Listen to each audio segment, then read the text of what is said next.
Welcome to the tutorial on adding additional information to your projects within Project Accounting in Sage 200.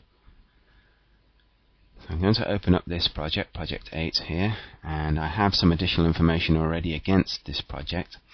And what I want to start adding onto my projects now is another item which would be Project Manager, which would look back to the staff members of the company.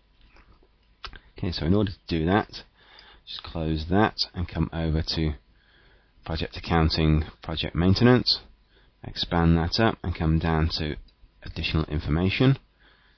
And here we have the various types of additional information that I currently capture within my project. So I'm going to add on a new type, give it a title of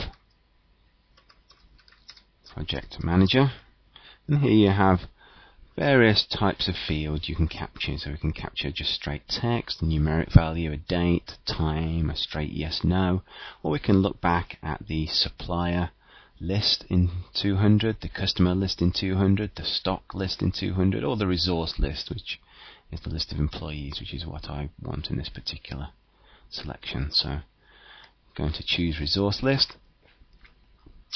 I then have the ability to display this on the desktop list view, and you're allowed up to 5 ones to be available there. I'm not going to select this particular one because I already have 5 appearing on the desktop list. Selection must always be made. So is this mandatory? So is there always going to be a project manager? In this particular case there is, so I'm going to make it a mandatory choice. And then there's an application of perhaps a filter. Am I going to show all resources, or am I just going to show a certain number? So not every employee can be a manager. So in this instance I'm just going to display a few selected employees, and then I'm going to just allow someone to only select from the list.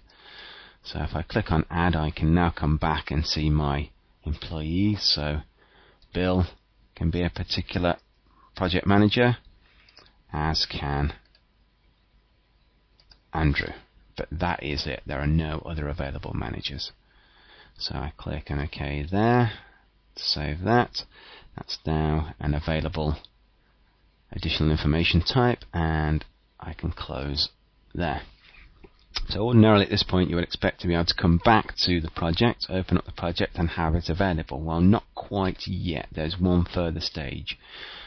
Behind each project there is a project type, so you can set up multiple different types of project. We now need to add that additional information item to the project type.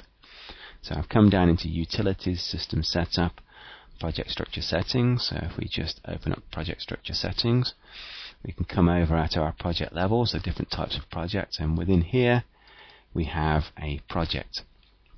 So if I click on Edit there, we're now looking at the information of the project item, and within here we can see an additional information tab. So if I just expand that up, we have the current 3 that are available. I now wish to make Project Manager available, so I just simply select that, click on OK, click on Close, and now come back to our project number 8, and open up there. And now we have Project Manager available. If I come down to my choice, I just have Bill and Andrew available. Obviously at any point in time I can go back and change how this list looks. Okay, so I can just save my Project Manager up, click on Save, and now I have a Project Manager for my particular project.